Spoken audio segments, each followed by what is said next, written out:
How to remove time limit on Snapchat.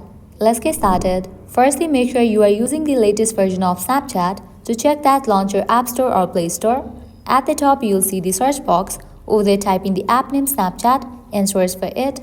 After app appears, at the right corner of the app, you will find the option of Open or Update. If you find the option of Update, go ahead and click on it and update the app to its latest version. Once completion of update process, launch the app.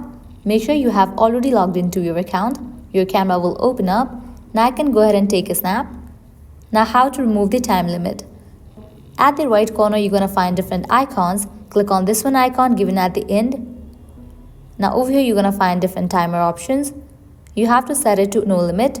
Once you set it to no limit, you will be good to go. You have just removed the time limit for this snap. By applying the same process, you can easily remove time limit for other snaps as well. Now I can send it. So this way you can easily remove time limit on Snapchat. At the end, if you guys find this video helpful, don't forget to like, share and subscribe to our channel. Thank you.